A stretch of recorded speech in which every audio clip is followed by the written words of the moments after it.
Boss Malayalam season 6-ലെ ശക്തിയായ മത്സരാർത്ഥിയാണ് Jasmine. ഇപ്പോഴിതാ ജാസ്മിനെ കുറിച്ചൊരു കുറിപ്പ് വൈറലായി മാറുകയാണ്. നാളെ ഇതുവരെ ബിഗ് ബോസ് വീട്ടിൽ ജാസ്മിൻ കൊണ്ടുവന്ന കണ്ടന്റുകളെ കുറിച്ച് ആരാധകർ സംസാരിക്കുന്ന കുറിപ്പ് നമുക്ക് നോക്കാം. ആദ്യത്തെ ആഴ്ചയിലെ ക്യാപ്റ്റനെ തിരഞ്ഞെടുക്കാനുള്ള ടാസ്കിന്റെ ആദ്യഘട്ടം അവസാനിപ്പിച്ചപ്പോൾ ജാസ്മിനും സിജോയും റോക്കിയും ഒത്തുകളിച്ചത്. സിജോ കറക്റ്റ് ചെയ്ത ബോൾ എല്ലാം റോക്കിയുടെ ബൗളിൽ ആണിട്ടതെന്ന് പറഞ്ഞു. ആരുടെ ഒത്തുകളി പുളിച്ചെന്ന് മാത്രമല്ല, തുടർന്നുണ്ടായ രണ്ടാം ഘട്ട മത്സരത്തിൽ അർജുൻ അപ്രതീക്ഷിത ക്യാപ്റ്റനായി. സിജോ റോക്കി ഒത്തുകളി പുറത്ത് വന്നില്ലായിരുന്നെങ്കിൽ റോക്കി ആയിരുന്നേനെ ആദ്യ ആഴ്ചയിലെ ക്യാപ്റ്റൻ. റോക്കിയായിരുന്നു ക്യാപ്റ്റനെങ്കിൽ പവർ റൂം മെഞ്ചേഴ്സ് സിജോ ഉൾപ്പെടെ മറ്റൊരു ടീം ആകുമായിരുന്നു. അവരുടെ പ്ലാനിംഗ് തെറ്റിച്ച് ഗെയിം വഴി തിരിച്ചുവിട്ടത് ജാസ്മിന്റെ വെളിപ്പെടുത്തലാണ്. നാലാം ആഴ്ചയിലെ പ്രത്യേക അധികാരങ്ങൾ ഉള്ള ക്യാപ്റ്റൻ സ്ഥാനത്തിന് വേണ്ടിയുള്ള ടാസ്കുകൾ ഗബ്രിയുമായി ചേർന്ന് പ്ലാനിങ്ങോടെ കളിച്ചു ആ ആഴ്ചയിലെ ക്യാപ്റ്റൻ സ്ഥാനം നേടിയെടുത്തു. ഒരു കാര്യം ഓർക്കണം, പെണ്ണുങ്ങൾ കൂടുതൽ ഉള്ള ടീം ആണേൽ ജയിക്കാൻ പാടാണ് എന്ന് ജിൻഡോ പറഞ്ഞിട്ടാണ് ഗബ്രി ഒഴികെ ബാക്കിയെല്ലാ സ്ത്രീകളായ ടീം വിജയിക്കുന്നത്.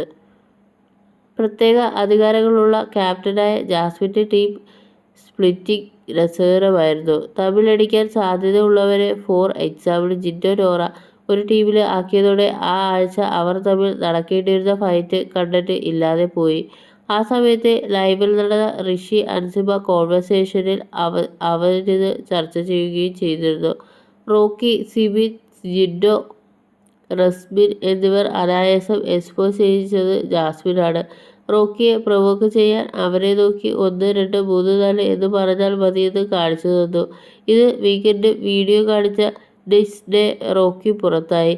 സിബിനെ സിമ്പിളായി പ്രൊവോക്ക് ചെയ്യുന്നതിലൂടെ അയാൾ റോക്ക് സിമ്പൽ കാണിക്കുന്നു. അതിന്റെ പേരിൽ വീക്കെൻഡിൽ കിട്ടിയ ബിരിയാണിയുടെ കനം കാരണം മൈൻഡ് ഔട്ടായി സിബിൻ പുറത്തേക്ക്. ഗബ്രി പോയതിന് കാരണം നീയാണെന്ന് പറഞ്ഞ് തർക്കിക്കാൻ വന്ന ജിൻഡോയോട് ജാൻമണി എങ്ങനെ പോയതെന്ന് ചോദിക്കുന്നു. പുറത്തുള്ള എല്ലാവർക്കും അറിയാം ജാൻമണി അവരുടെ സംസാരത്തിന് ഗുണം കൊണ്ടാണ് പോയതെന്ന്. എന്നാൽ പ്ലാൻ ചെയ്ത് സംസാരിക്കാൻ വരാനുള്ള ജിൻഡോ അപ്രതീക്ഷിത ചോദ്യം കേട്ടപ്പോൾ മുതൽ ബബ്ബബയടിച്ച് വിയർക്കാൻ തുടങ്ങി. ഒടുക്കം അവിടുന്ന് എണീറ്റ് ഓടി. ജിൻഡോയ്ക്കൊരു നിസ്സാര കാര്യത്തിൽ പോലും പോയിന്റ് പറഞ്ഞ് തർക്കിച്ചു നിൽക്കാനുള്ള കഴിവില്ലെന്ന് അതോടെ മനസ്സിലായി. കഴിഞ്ഞ ആഴ്ച ടിക്കറ്റ് ടു ഫിനാലിലേക്ക് ബോണസ് പോയിന്റിനു വേണ്ടിയുള്ള മുട്ട ടാസ്ക് സിജോ റൂം തെറ്റിച്ചു കാൽ കുത്തിയെങ്കിലും അത് ജഡ്ജായി നിന്ന് ജാസ്മിന്റെ അറിവില്ലായ്മയായി ചിത്രീകരിച്ചു. സിജോ സായി എത്ര തർക്കിച്ചിട്ടും വിട്ടുകൊടുക്കാതെ നിയമം തെറ്റിച്ച് വച്ച മുട്ടകൾ അസാധുവാക്കി. ഒരുപക്ഷെ സിജോ, സായി എന്നിവരുടെ മാനിപ്പുലേഷനിൽ വീഴുന്ന ഒരാളായിരുന്നു ജഡ്ജി എങ്കിൽ ഇപ്പോൾ നെക്സ്റ്റ് ടീമിന് പകരം ടണൽ ടീം വിന്നറായേനെ.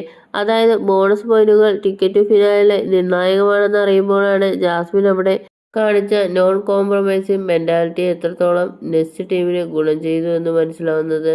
ഹോട്ടൽ ടാസ്കിൽ ബാക്കി എല്ലാവരും ഹോട്ടലിലെ ജോലിക്കാരായി ആത്മാർത്ഥതയോടെ വർക്ക് ചെയ്യുന്നപ്പോൾ ഇത് ഒരു ഫൺ ടാസ്ക് ആണെന്ന് മനസ്സിലാക്കി ജാസ്മിൻ കളിച്ചു. റോബോട്ടായി ഫൺ മൂഡിൽ കമന്റുകൾ പറഞ്ഞ ക്യൂട്ട് റോബോ ആയി ജാസ്മിൻ ആ 2 ദിവസം റോബോ ആയി മാറി.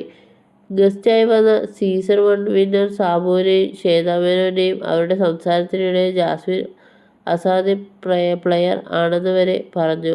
ഹോട്ടൽ ടാസ്ക് നടന്ന 2 ദിവസത്തിനുള്ളിൽ പവർ ടീമിൽ ഉള്ളവരുടെ ഈഗോ എക്സ്പോസ് ചെയ്യിച്ചു. ആ ടാസ്ക് മനസ്സിലാക്കി കളിച്ച ചുരുക്കം ചില വ്യക്തികളിൽ ഒരാളായിരുന്നു ജാസ്മിൻ. വൃത്തിയുടെ പേരിൽ ഏറ്റവും കൂടുതൽ ഹൗസിൽ അകത്തും പുറത്തും ഓഡിറ്റ് ചെയ്യപ്പെട്ട വ്യക്തിയാണ് ജാസ്മിൻ. കഴിഞ്ഞ ആഴ്ചയിലെ KP നമ്പൂതിരീസ് ബെസ്റ്റ് ടീത്ത് അവാർഡായ അഭിഷേക് അടക്കം ഭൂരിപക്ഷം പേര് തിരഞ്ഞെടുക്കുന്നത് ജാസ്മിനെ ആയിരുന്നു. ഹൗസ് മേറ്റ്സിന്റെ ഓരോ ദിവസവും കഴിയുന്തോറും ജാസ്മിന്റെ പതിപ്പ് ഉണ്ടായിട്ടുണ്ടെന്ന് ഉള്ള ഏറ്റവും നല്ല തെളിവാണിത്. അവസാനമായി ഈ ആഴ്ച നടന്ന റാങ്കി ടാസ്കിൽ 1-ാം സ്ഥാനം അടപടലം കൊണ്ടുപോകാൻ നിന്ന നന്ദനയുടെ മുന്നിലേക്ക് സിജോ, സായി, നന്ദന എന്നിവരുടെ പണപ്പെട്ടി പ്ലാനിംഗ് എടുത്തിട്ടു. അതോടെ നന്ദന നിശബ്ദയായി. ഹൗസിൽ നടന്ന മറ്റ് കണ്ടന്റുകൾ ഓർത്തുവെച്ച് ടാസ്കുകളിൽ ബുദ്ധിപൂർവ്വം ഉപയോഗിക്കാനുള്ള കഴിവ് ജാസ്മിനുണ്ട്. ഇത് ജാസ്മിൻ കൊടുത്ത ഏതാനും ഗെയിം ചേഞ്ചിങ് മൊമെന്റ് മാത്രം. നിലവിൽ വിരളി നിൽക്കുന്ന ബഹുഭൂരിപക്ഷം മത്സരാർത്ഥികളും കൊടുക്കുന്ന ഗെയിം ചേഞ്ചിങ് മൊമെന്റ് എഴുതി നോക്കിയാൽ അര പേജ് പോലും ഉണ്ടാവില്ല. ജാസ്മിൻ തന്നെയാണ് ഈ സീസണിലെ മികച്ച ഗെയിമറും ഗെയിം ചാലഞ്ചറും.